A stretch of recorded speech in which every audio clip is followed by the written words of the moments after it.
I thought we played pretty well outside of the pitching in the first inning. I mean, but you got to give credit to Lubbock. They came out swinging the bats and squared a bunch of balls up. It's hard to come back from 5 down, but our guys came back, tied it. We had runners on with opportunities, I think 2 or 3 occasions to take leads and left them out there. So that's the story. We give credit to Lubbock. Their kid pitched well enough and to beat us, and we just didn't get off to good enough start. Questions? See, obviously Matt just struggled, just not what you expected to see, I'm sure, in the first inning. And looks like he was hitting spots. It was just they were jumping on anything over the plate, it looked like. Yeah, you'd have to ask Kyle. I just, they were ready to play. The pitches weren't good enough, obviously. When balls are squared up that well, catching some part of the plate, I know that. So, that's baseball. And we recovered, though, and Boudry, restored order for us. And, Ayler's outside of the one pitch. I mean, I think that was that kid's 15th at-bat of the year or something like that. And that's what happens, in postseason play. So we're going to have to flush this just as quick as we can and get reorganized and get ready to go. John, what's the mindset? I mean, first inning, he tells you to go get ready. What's going through your head that, how quick can you get ready? And just get ready as fast as I can and go out there and throw strikes. It's the same mentality I have anytime if I have to come in the 7th or come in the 2nd, just got to throw strikes to keep the team in it. It looked like, you had them pretty off balance. I mean, the 6 innings you were in there, just kind of trying to mix pitches as much as you could. Yeah, we sort of found a rhythm that they couldn't catch on to, and it was working well, so we just stuck with it while I was in the game. Kyle, you go down 5-0, but I could hear guys in the dugout as soon as you guys got out of that first inning, and it sounded like everybody was still pretty lively. So I know 5-0's not the start you want, but did it feel like, hey, that's okay, it's just the first inning, we got it out of the way? Yeah, I mean, it's something we've dealt with a lot throughout the season. We know we have all the confidence in the world in our offense, and I mean the amount of times that we've come back from deficits with this same team, it's been crazy. So I mean, we didn't panic at all. We knew that we were going to put up a lot of runs because we trust our offense, and so we didn't press or anything like that. We just kind of push 2 more across. Coach, I know starting with the loss, not the way you want to start out the tournament, but does this kind of put the chip on your shoulder that you've been looking for from your team, and again going with that same narrative that you talked about hunting other teams? Well, I hope so. I think we have competitors, and that's what we'll challenge them. We're gonna find out who's tough and who's competitive. I promise you that, and how tough and how competitive. So we get to find out some things about a lot of young men that return to our program in the future. And I say it all the time. I mean, I'm always most concerned in these tournaments matching up against teams that are coming off of big tournament losses the previous week. Those teams tend to come in sharp if they're well coached, which all these teams are, right? So those teams are dangerous. They're refocused, they're locked in, they're rested because they just came out of early exit from conference tournaments, and those are dangerous teams. And we ran into a dangerous team today. They're a good team, and I hope we see them again.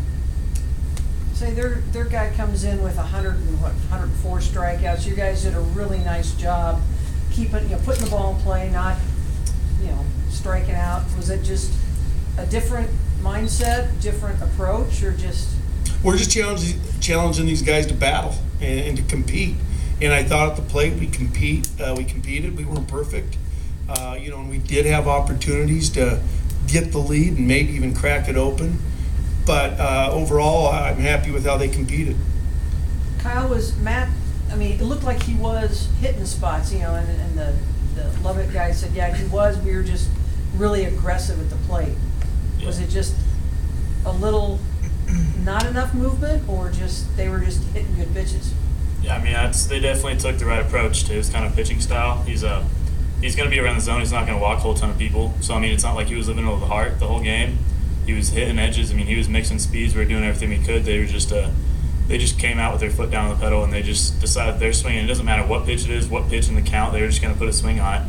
So, I mean, you can live and die by that approach. You can go out and make 3 rollovers in the first inning and, have a 3 up, 3 down, or they could get out in their front foot and stay through some balls, and they knew that Matt's going to be around the zone, so they probably had that approach coming in with that kind of mindset. But I mean, you tip your caps to him sometimes. I mean, Matt didn't come out and he didn't blow the game. I'm not saying anything like that. I mean, I think he went out there and competed. He was hitting spots, and they were just putting swings on it and just had a conscious decision that they were going to try and hit whatever that he was throwing, didn't matter what. So I mean, you tip your caps some extent, but then again, we could have worked off the plate a little bit more because they were definitely going to chase with that kind of mindset. They're going to get swings at balls. So I mean, maybe he was a little bit too over the heart of the plate, but that's his game, and we'll make an adjustment and come back stronger though. Did you switch any of that when John came in, trying to pitch a little more off the plate? Yeah, definitely. And his pitching style is a little bit different too. So I mean, he's got pitches that are going to fall off edges and do things like that. Matt's kind of living on the edge and kind of challenging people right at him.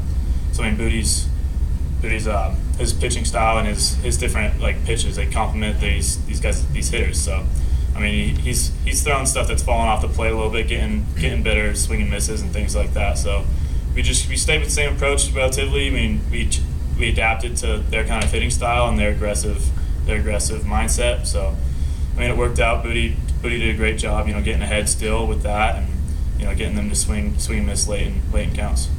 John, it seems like looking forward, one positive that you can take away, at least from a pitching perspective, is that you guys didn't burn through a whole lot of pitchers, and especially Matt. I mean, if you guys need him a couple days from now, he's probably ready to go. Oh yeah, I mean, we saved a lot of pitching today, which is good. And Matt only threw like 25 pitches or so, so I mean, he could throw tomorrow if he wanted. Could almost start a game. So we're just gonna have to go out there and grind away. Everybody's gonna have to take a big part in it now. It's gonna be a fight. Kyle, tournament play, quick turnaround. How do you reset and refresh for the next game with this behind you? Skip talks about it a lot, especially coming into playoffs. You just got to flush it. You can't get down on yourself. You can't bring what happened one day to the next day. You just got to flush it and start fresh. So we're gonna go out, just forget about it for a little bit, get some food, and come back stronger and have a locked-in approach. Kyle, to that note, I mean, how much do you draw off of last weekend? Kind of, been there before. You guys have had your backs against the wall. Kind of know that feeling. Yeah, definitely, and it helps our team morale too. I mean, nobody's down on anybody. No one's down on the team at all. We know that we have the staff. We know that we have the offensive potential to do this. So no one's scared. No one's on their heels. We got our back on the wall though, so it's going to drive us a little harder. We know that we can do it. We have all the confidence on everybody on our squad. So we know that we have a long road ahead of us, but it excites us because we know that it's definitely something that we can do. Anything else? I'm good. All right, thanks guys. Thank you.